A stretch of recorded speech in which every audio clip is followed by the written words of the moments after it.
Pasamos entonces a escuchar a la doctora Ana Fanelli. Ana Fanelli, además de ser una investigadora muy reconocida en temas de financiamiento universitario, profesión académica y otros temas más, es investigadora del CEDES aquí en Capital y además profesora de la Facultad de Ciencias Económicas de la Universidad de Buenos Aires.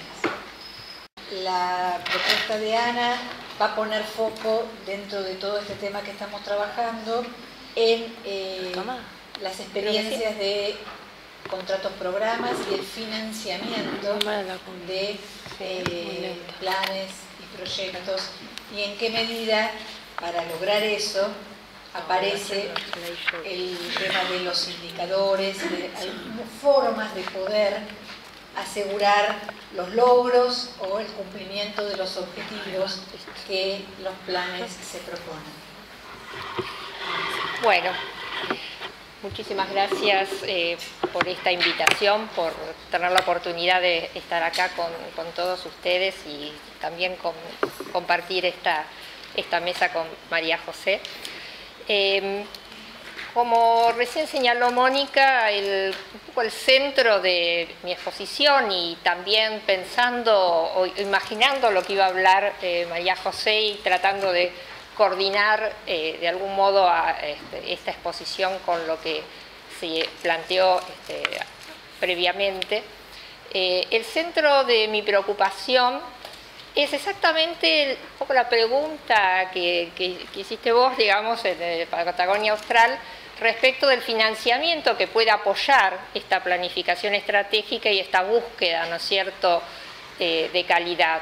Entonces, en realidad mi exposición va a estar concentrada en pensar desde el punto de vista de la experiencia internacional hoy, y en realidad es una experiencia que ya tiene 2 décadas, ¿no? Porque las primeras iniciativas dentro de este tipo de instrumentos que apoyan la mejora de la calidad parte ya de la década de los 90 y uno podría decir que en el 2000 ya hay muchísimas experiencias en los países más desarrollados, un poco menos, pero también existentes en nuestros países de América Latina, de instrumentos de financiamiento que justamente con distintos nombres, yo ahí puse, ¿no?, acuerdos, convenios, contratos de desempeño, también este nombre de contratos, programas, fueron ingresando dentro de los instrumentos posibles para financiar a las instituciones universitarias.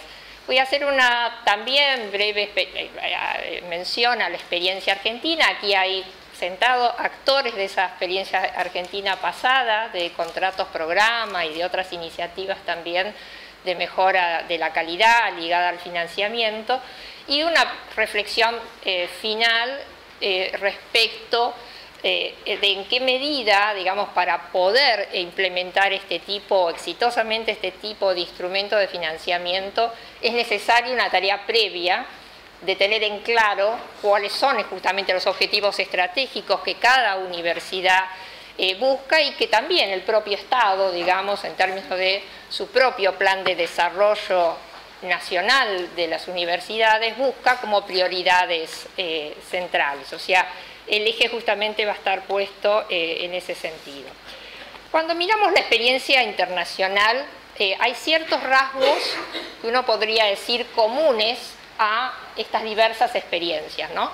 En general, estos contratos, acuerdos o convenios de desempeño, Chile también tiene el nombre convenio de desempeño, ¿no? Es el nombre que ustedes le ponen, tienen en común que son un instrumento para lo que podríamos llamar en teoría política la construcción de la acción colectiva, ¿sí? Lo que se busca justamente es tanto dentro de las propias instituciones como en la relación entre la institución y el gobierno, llegar a alinear objetivos comunes, ¿no? Buscar espacios comunes y alinearlos de modo tal de alcanzar la mejora, ¿no es cierto?, del funcionamiento de las universidades. Por otro lado, y esto también estuvo muy claro tanto en las presentaciones iniciales como en lo que María José enfatizó, estos instrumentos justamente a lo que apuntan es al reconocimiento de misiones institucionales diferenciadas. Esto porque se oponen a otro tipo de instrumentos de financiamiento que también son muy comunes, ¿no es cierto?, en el ámbito de las universidades, que son líneas de financiamiento comunes para todas las universidades y que tienden, uno podría decir desde el punto de vista de proceso, a una suerte de isomorfismo como respuesta institucional. O sea, no se busca características diferenciadas de las universidades, sino que lo que se busca es evaluar y después premiar ciertos aspectos que normalmente vienen atados a contratos no ya de mejora de calidad, sino de fortalecimiento de la calidad, más de carácter competitivo, que también existen y que el reino de estos contratos competitivos es el ámbito de la investigación, ¿no?, donde todavía están muy presentes. Bueno, este tipo de acuerdos no busca lo que llamaríamos el efecto Mateo en ciencia, no busca premiar lo excelente y la calidad, sino que lo que busca es mejorar desde el punto de partida que cada uno tiene y hacia el punto de llegada que el plan estratégico de la propia universidad defina. El otro rasgo para hacer posible estos cambios y acompañar un plan estratégico es, por supuesto, que tenga un horizonte plurianual, es decir, no puede ser un financiamiento de un año para empezar a desarrollar un plan estratégico. O sea, está pensado con horizontes de mediano plazo, que normalmente a nivel internacional también varían, pero están entre los 3 y los 4 años la duración de este tipo de mecanismos. Algo que también ya señaló María José para el tema calidad, ocurre exactamente lo mismo para lo que hace a la posibilidad de poner en marcha este tipo de mecanismo de financiamiento, es que se necesita claramente una batería de indicadores que las instituciones desarrollen y que les permitan proporcionar tanto información cuantitativa como muchas veces cualitativa a través también de esos indicadores y que les faciliten, digamos, de algún modo, medir cuál es el grado de logro, desempeño, los distintos objetivos estratégicos que cada institución se ha fijado en sus misiones centrales en el campo de la enseñanza, la investigación, extensión o transferencia, ¿no? Dentro de la literatura, justamente dentro de estos tipos de acuerdos de desempeño, acuerdos o programas o convenios, etcétera, un rol central lo cumplen estos indicadores de desempeño. Yo después le voy a mostrar algunos ejemplos en la literatura internacional de cuáles son las dimensiones que hoy más se construyen indicadores de desempeño acompañando procesos de financiamiento, y que estos indicadores de desempeño me van a permitir establecer cuantitativa o a veces cualitativamente, cuando el objetivo no permite su medición cuantitativa, metas claras, y que nos va a permitir lo que decía también María José, que es muy importante, que es el aprendizaje que la propia universidad puede tener respecto de cuál es el grado de alcance de esas metas que ha logrado y poder cambiar, ¿no?, facilitar el control de la gestión de este accionar. Haciendo referencia justamente a algo que señaló en su exposición María José, yo estuve trabajando el año pasado sobre el tema de rendimiento académico y abandono en la universidad y hice unas encuestas a las secretarías académicas de las universidades nacionales, y entre las que me respondieron estaba claro este problema que marca María José. O sea, hay muchísimas iniciativas hoy en todas las universidades nacionales preocupadas por la inclusión social, desarrollando distintos tipos de programas, de cursos, de acompañamiento vía tutorías de docentes, de pares. Sí, hay muchas iniciativas dentro de las propias universidades, pero si uno tuviera realmente que decir, a ver, esas iniciativas, ¿hay algunos indicadores que me permitan decir si han sido eficaces en el objetivo propuesto? Y la verdad es que lo que uno encuentra es que la respuesta, por lo menos dentro de esa encuesta que yo apliqué, es que en muy pocos casos este tipo de seguimiento se realiza. Los temas son complejos, ¿no? A veces no hay indicadores fáciles para describir el resultado de procesos que tienen muchos factores o dimensiones que afectan este tema.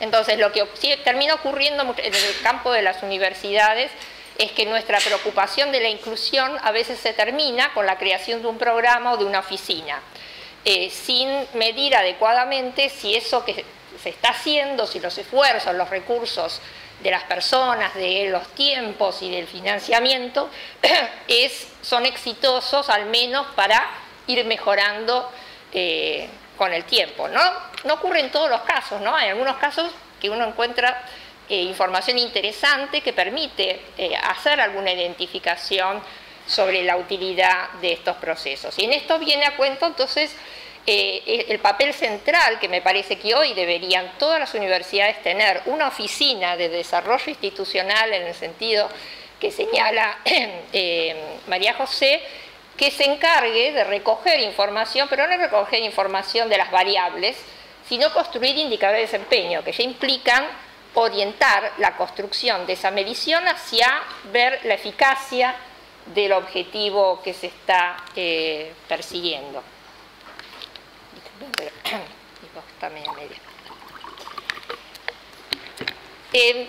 Otros de los aspectos, digamos, dentro de lo que uno puede sacar de algunos documentos que tuve acceso de los países de la OECD que han hecho algunas evaluaciones sobre estos acuerdos, convenios de desempeño, es que son muy diferentes de acuerdo a los distintos países, ¿no? Y cada país difiere qué actividades incluyes, en algunos están más orientados y la mayoría, yo diría, están más focalizados en el tema de la enseñanza, pero también hay algunos que están acompañando los procesos de investigación.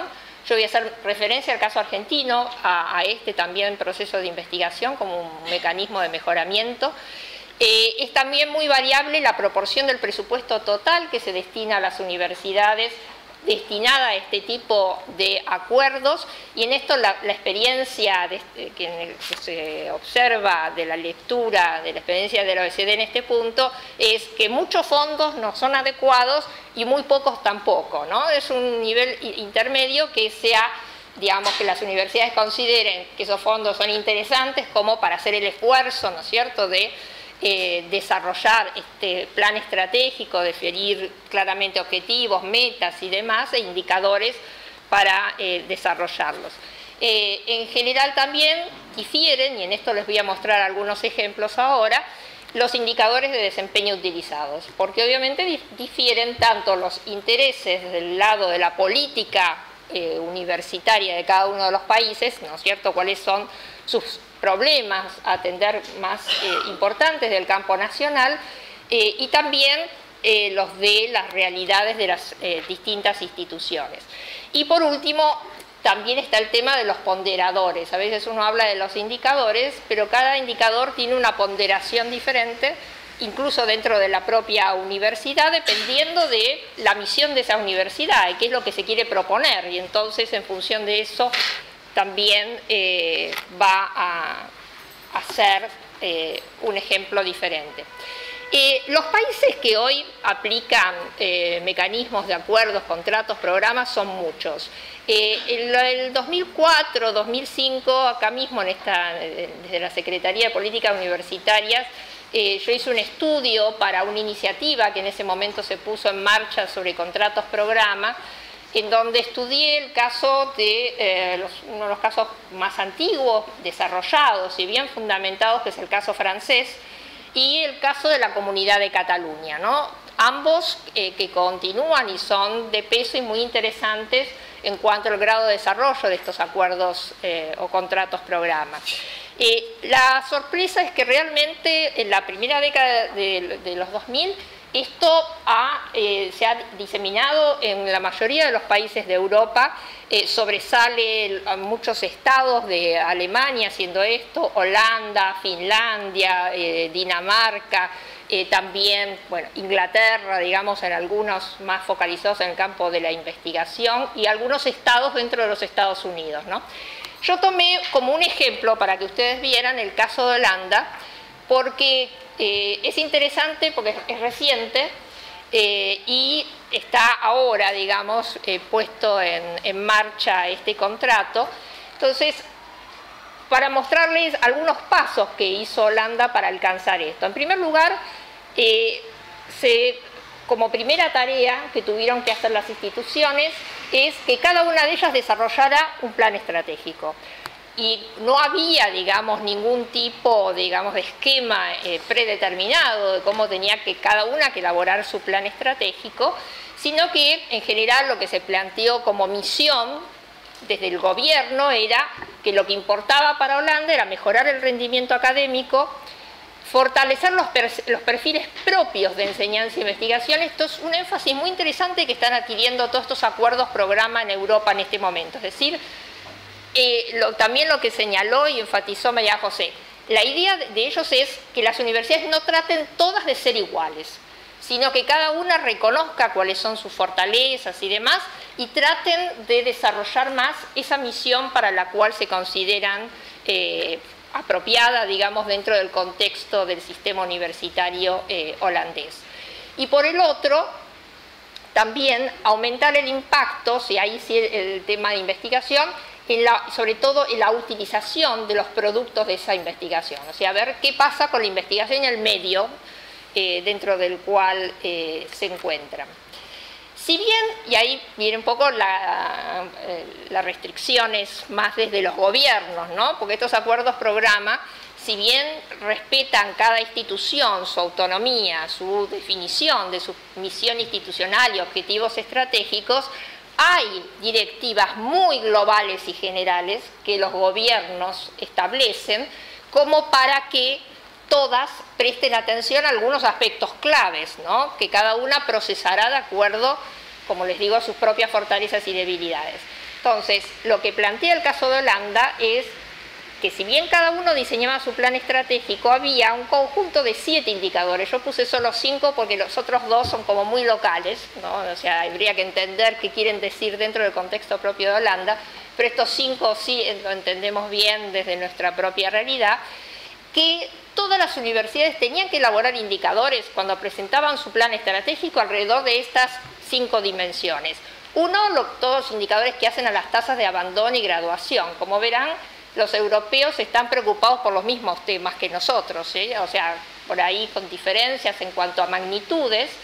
Ellos también tienen el tema de enfrentar una masificación en la educación superior, también enfrentar, como decía María José, lo que ahora en la literatura se llama la literatura de los países más desarrollados, ¿no? Para nosotros es un estudiante tradicional, ellos lo llaman estudiantes no tradicionales, que son los que son mayores de 25 años, que trabajan y estudian, que probablemente estén en una relación ya de pareja o con hijos.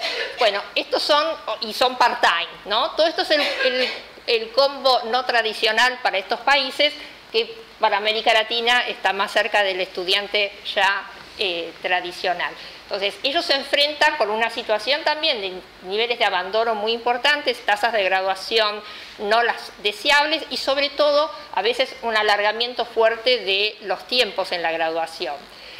También toman en cuenta los holandeses la acción de, esta es la agencia de acreditación que tiene Holanda, la NBAO, que lo que tratan de ver es en qué medida, qué cantidad de programas dentro de las instituciones están con acreditación buena o excelente y también según medición de satisfacción de los estudiantes. Por otro lado, miran el tema de la calidad de los docentes. No hay, en el documento que yo tuve acceso, claridad respecto de cómo miden la calidad. Normalmente la calidad se mide o bien por el nivel de formación académica, la trayectoria académica, investigación y demás, o también por evaluaciones de los propios estudiantes. No hay muchas otras opciones para hacerlo. Y por último, y esto tiene mucho que ver con los temas de abandono y de graduación, y el énfasis excesivo a veces en el tema de investigación sobre los docentes, lo opuesto, ¿no? El grado de intensidad de contacto cara a cara entre los docentes y los estudiantes. O sea, están poniendo énfasis en que elaboren algún indicador la universidad sobre este tema para después ver en qué medida se mejora. Los planes, y esto también como es una estrategia interesante que hacen y que en ese estudio que les menciono lo ponen como una estrategia positiva para que los planes logren éxito, que sean evaluados por algún tipo de comité independiente del propio gobierno, ¿sí? Obviamente integrado por reconocidos especialistas en la temática, y que son los que aconsejan la aprobación o no de ese acuerdo o programa en la medida que cumpla con los requisitos especificados originalmente. Y ellos asignan un total del 5% de los fondos públicos para la enseñanza bajo la condición, ¿no es cierto?, de que se alcancen, ¿no es cierto?, a posteriori, mejoran esos 7 indicadores. Acá hay un tema práctico en muchos de estos acuerdos de desempeño que tiene que ver con lo que en la literatura se habla como del el grado de control o de seguimiento que se puede tener sobre estos contratos, es decir, un poco el castigo, ¿no?, aquel que no cumple con el contrato. Normalmente no hay casos de castigos reales, ¿sí?, sino son más en un plano de la negociación política entre la universidad y los propios gobiernos, y normalmente el castigo es más bien ex post, es decir, cuando uno quiere hacer el segundo contrato, si uno no cumplió adecuadamente con lo esperado en este primero, ¿sí? Y después ellos dejan un 2% adicional para los mejores planes de desarrollo, ¿no?, como para aquel que se esforzó y hizo un buen plan de desarrollo bien fundamentado, le ponen un adicional. Bueno, yo traje a cuento este caso de Holanda justamente como para que vean un ejemplo actual de lo que está ocurriendo en Europa, que es muy semejante en los distintos países. Y aquí tienen, por ejemplo, un listado de las dimensiones centrales sobre las cuales se están construyendo los indicadores de desempeño en estos acuerdos programa. Los graduados, en el nivel de grado y posgrado, están casi todos los más importantes contratos programas de Alemania, de los que están en algunos estados de Estados Unidos como Tennessee, que está muy adelantado en eso, en Austria, Finlandia. También la cantidad de materias aprobadas. Obviamente cuando es un indicador de desempeño es un cociente, ¿no es cierto? Se busca ver la relación, ¿no?, entre cantidad de materias aprobadas sobre rendidas, algún tipo de indicador en ese sentido. También el hecho de que dentro de su plantel estudiantil se incorpore a estudiantes de grupos socioeconómicos más desfavorables o minorías, dependiendo de cuál es, digamos, el objetivo en cada uno de estos países. También la duración de los estudios, eso es una preocupación muy importante en varios de los países que han incluido este tema. La cantidad de graduados de doctorado, que también es otra preocupación no solo en nuestros países de América Latina, sino también en Europa, porque el tema de los doctorados en realidad no hace solo a la investigación, sino hace la calidad de la formación docente, ¿no? Entonces, elevar el plantel de docentes con doctorado implica también mejorar la calidad o potencial de la enseñanza, y una serie de indicadores también de calidad de la enseñanza y de los docentes que cada uno de los países varía, ¿sí? Hay algunos que están más centrados, como les decía, en la función investigación, en la medición de la productividad en investigación, y estos sobre todo son los anglosajones, porque gran parte de los países anglosajones, y bueno, Dinamarca y Finlandia también, están bastante preocupados por hacer ejercicios de análisis del grado de desarrollo de investigación en sus distintos departamentos dentro de las universidades, y aquí sí es más competitivo normalmente, ¿no? Entonces, pero junto con los mecanismos competitivos, bueno, la idea es desarrollar mecanismos de mejoramiento para aquellas que están menos desarrolladas puedan alcanzar el nivel que la misma competencia que ellos desarrollan se busque. También, bueno, la cantidad de fondos concursados como mecanismos que premian el tema investigación, y los ingresos que las instituciones alcanzan por transferencia de conocimiento. Después hay un grupito que es mucho más acotado, que está mucho menos presente en los contratos de desempeño. Uno es el tema de la internacionalización. En este grupo de ejemplos que yo mencioné, solamente Finlandia incorporó un indicador que tiene que ver con cantidad de estudiantes o de docentes que intervienen en procesos de movilidad y de cooperación internacional de distinta naturaleza en el campo de la enseñanza o de la investigación. también calidad de la educación, pero medida por encuestas, eso es básicamente también Finlandia y en Tennessee, en Estados Unidos. Y acá viene un indicador muy complejo, que es el indicador de empleabilidad, ¿no? El número de graduados empleados. Y ahí yo justamente resalté un tema pensando en lo que dijo María José, la diferenciación entre factores de calidad y restricciones.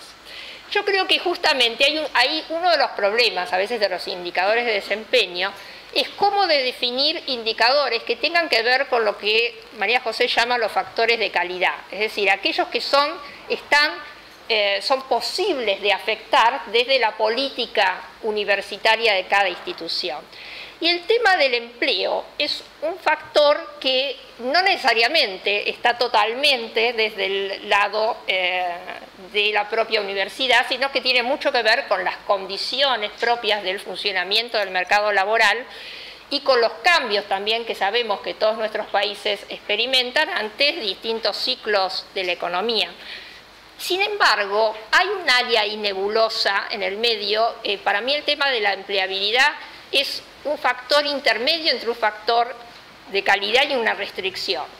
Porque es cierto, por otro lado, que muchas veces nuestras carreras universitarias no están formando en ciertas profesiones lo que, digamos, en función de los cambios del entorno, lo que se necesita en ese entorno para ese profesional en particular. O sea que hay algo de importancia en que la universidad tenga y recoja información sobre lo que les pasa a sus graduados en el mercado laboral. Porque sin ese feedback de lo que les está pasando, tampoco saben si están formando adecuadamente con las competencias, las calificaciones, la calidad apropiada a ese mercado laboral. Es cierto, yo creo, que uno no puede castigar a una universidad porque sus graduados no logran insertarse exitosamente, pero esto no implica que la universidad no tenga responsabilidad también para tratar de indagar qué les ocurre a esos graduados y si su formación, de usarlo como un mecanismo de retroalimentación para mejorar los planes de estudio, los niveles de formación y demás, ¿no? Que yo creo que en última instancia la generación del 18, cuando colocó a los graduados en el gobierno, tuvo un poco esa idea, ¿no? O sea, los graduados era el tener el afuera, el profesional, dentro de la institución para que pudiera decir, miren, el derecho hoy va por este lado, la arquitectura o la ingeniería, y no tener solo la mirada del docente que está dentro de la institución y que está metido en su programa de estudio, que una vez que uno lo conforma, así como hay mucha inercia en las instituciones, también hay mucha inercia en los programas de estudio, ¿no? Hasta en los PowerPoint. La otra vez me decían un profesor de física que necesitaba para enseñar, para pasar filminas, o sea, se resistía incluso a cambiar sus filminas que tenían hace 10 años a otra forma. Entonces era complejo conseguir ese profesor de física un proyector de los que ya no se usan para pasar las filminas. Exacto. Entonces, yo creo que también ahí hay un tema de fuerte inercia en todos nosotros como docentes ante el cambio del entorno del mercado laboral. Y bueno, algunos que sí apuntan a la calidad de la investigación. Pensando en la experiencia ahora de la Argentina, ¿sí? Yo creo que la experiencia internacional siempre es bueno mirarla y después estudiarla y ver, porque bueno, la forma que en ciencias sociales no tenemos capacidad de hacer experimentos, entonces el uso del método comparativo, como decía un sociólogo llamado Max Weber, es un poco nuestra herramienta para entender mejor qué podemos hacer, nuestras restricciones, pero por supuesto también por nuestro contexto de cada uno de los países. Si pensamos en el caso de la Argentina por suerte tiene ya una experiencia transitada en esto que llamamos acuerdos o convenios de desempeño, contratos programa, nosotros le llamamos en su momento contratos programa, allá por el 2004, 2005 que se definió esa política, y en ese momento se decidieron hacer 3 casos pilotos que, bueno, estaban sentadas acá las universidades seguramente, Cuyo, Sur, Patagonia Austral, que eran las 3 universidades que en ese momento contaban con fuerte experiencia en la evaluación externa, dado que habían atravesado, creo que vos estuviste, ¿no? Los contratos, programas de esa época también. Sí. Primero fue, los 3 casos pilotos fueron porque las 3 primeras hicieron evaluación antes Claro.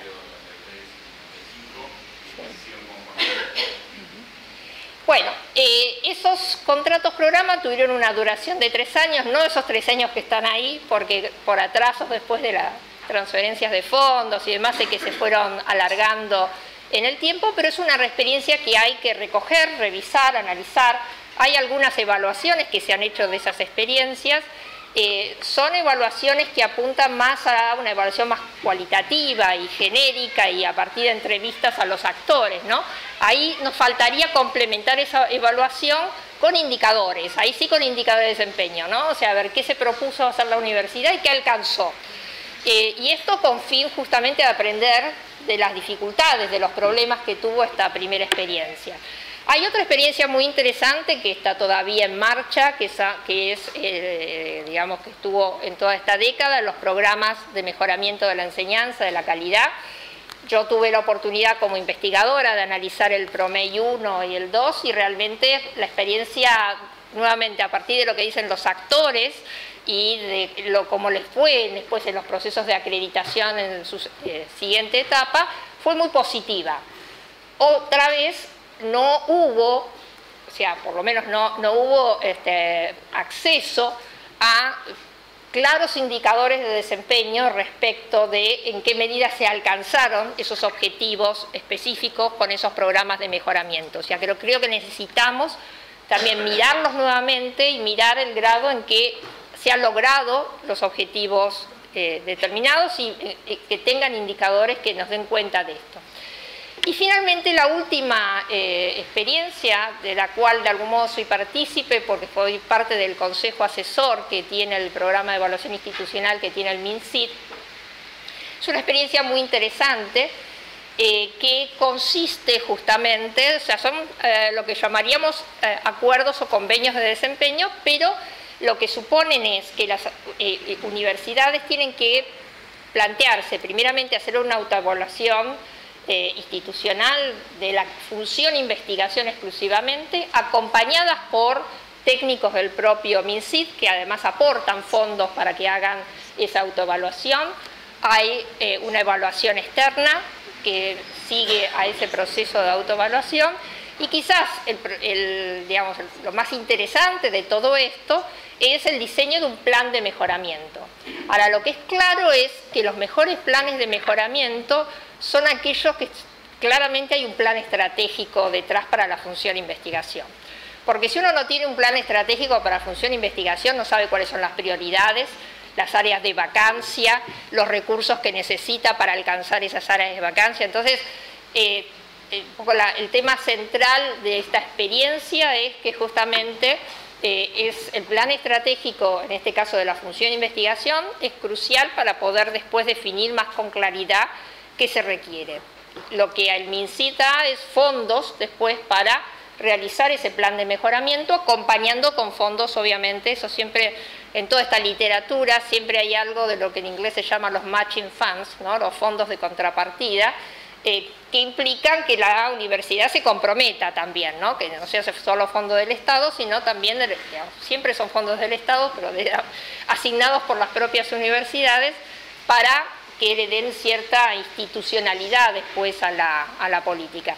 En este momento hay 21 universidades nacionales, también hay privadas, porque en temas de investigación las universidades privadas también pueden acceder a fondos estatales, pero de las nacionales hay 21 universidades nacionales que en este momento están en distintas etapas de los procesos de autoevaluación, evaluación externa, elaboración de su plan de mejoramiento, y Sur y La Pampa son dos de las universidades que ya concluyeron todas las etapas, o sea, ya terminaron su plan de mejoramiento y bueno, será cuestión de a futuro ver en qué medida se cumplieron, ¿no es cierto?, con esos objetivos. Bueno, y ya simplemente como reflexión final, a partir de lo dicho, a mí me parece que hay ciertas condiciones que se tienen que dar para que estos contratos o acuerdos sean efectivamente posibles y efectivos, ¿no es cierto? Es una forma adecuada en que el Estado asigne recursos para el mejoramiento de las instituciones universitarias. Y yo creo que hay desafíos tanto para las instituciones universitarias como para el propio gobierno, ¿no? Desde el lado de las instituciones universitarias Me parece, y en esto como un apoyo a lo que ustedes están hoy haciendo acá y se van a reunir y discutir para esto, al uso de la planificación estratégica, y muy importante como una herramienta de gestión para la toma de decisiones y para la acción colectiva, tanto dentro de la propia universidad, y en esto también es un lugar común que ustedes mismos señalaron. Esto no tiene sentido si el plan estratégico lo elabora una oficina dentro de la universidad y nos hace participar a la comunidad, porque la acción colectiva no se construye si no se hace con la participación, y también para construir esa acción colectiva con el afuera de la universidad, a la cual la universidad tiene que dar respuesta, ¿no? Entonces yo creo que esto es una primera medida importante. Creo también que una tarea pendiente de muchas universidades, no todas, sé que hay algunas que realmente en los últimos años han avanzado muchísimo en la creación de sistemas de información universitaria, es justamente avanzar en este sentido. No se puede definir objetivos estratégicos si después no hay forma de tener algún tipo de indicador que mida el grado de logro, de alcance de ese objetivo, ¿sí? Y es hoy en día, con todos los avances informáticos, los aportes del SIU y demás, es una tarea que todas las universidades están en condiciones plenamente de hacer. Las dificultades obviamente existen, a veces hay dificultades entre facultades, ¿no es cierto?, para compatibilizar la información, pero sin duda yo creo, una materia pendiente y un requisito para empezar a trabajar en esta línea. Sin eso creo que no es posible. Y también es un requisito para la retroalimentación, que es un poco lo que yo les decía del rendimiento académico. No tiene sentido seguir dedicando esfuerzo, tiempo y fondos a actividades que no hacemos evaluación.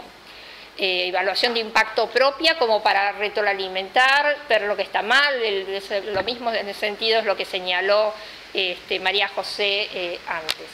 Y por supuesto, y ahí viene un poco lo más complejo, tener una estructura que en inglés se llama governance, de gobernanza, que sería una mezcla de gobierno y gestión, que permita llevar el acuerdo de financiamiento. Es decir, que haya forma realmente desde la propia institución para llevar ese acuerdo a lo que sabemos que son temas complejos, porque la universidad, como señaló María José, es una organización muy compleja y todos sabemos que la base de esa universidad, conformada por las disciplinas, los departamentos, cada una tiene una capacidad muy fuerte para querer definir o imponer, digamos, su perspectiva en relación a los objetivos de toda la institución, pero sin duda, si no hay una capacidad dentro de estas instituciones para hacerlo, esto se torna difícil. Una de las conclusiones, por ejemplo, de cuando analizamos el PROMEI, es que los de las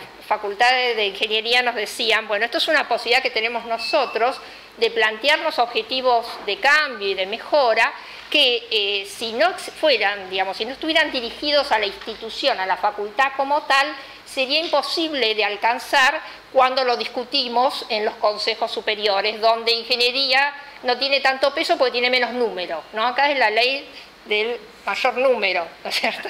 La ley del fuerte es el que tiene más estudiantes. Entonces, eso hace muchas veces que este tipo de contrato fortalezca justamente la capacidad de governance que tienen las instituciones a dar más poder a los organismos de coordinación central de esas instituciones de gobierno central y colegiados, obviamente también, que toman las decisiones. Finalmente, hay desafíos, creo yo, para los gobiernos también, ¿no es cierto? Cuando yo dije que este tipo de acuerdos suponen alinear objetivos estratégicos del gobierno con los de las universidades, implica que no solo las universidades tienen que hacer este trabajo de planificación estratégica, de definir objetivos, sino que el Estado también tiene que tener en claro algunas líneas prioritarias que quiere impulsar y que va después a discutir con las universidades cómo se alcanzan, ¿sí? Y también, un poco lo que había dicho en la apertura el secretario de Políticas Universitarias, todas estas políticas lo que buscan es evitar lo que en la literatura del tema se llama las ventanillas múltiples. esto de que cada uno de ustedes esté viendo a ver qué fondos surgen en tales lugares, y entonces todos nos presentemos como universidad, pues los recursos son escasos, a una multiplicidad de programas, y esos programas a su vez no están coordinados entre sí. Y esa falta de coordinación le resta fuerza a la eficacia de la política. Es decir, si las políticas, hay una política de inclusión, esa política de inclusión tiene que unificar las distintas políticas que dentro del Ministerio y que incluso dentro del MinSID, porque hoy en día hay políticas del MinSID que también tienen relación con cuestiones que hacen a la inclusión, al desarrollo de la mejora, por ejemplo, vía becas y demás, de la formación de científicos o técnicos, que se incluyan dentro y se coordinen como política, ¿sí? Al igual que las universidades, creo que también hay una demanda hacia el gobierno de mejorar la estadística universitaria.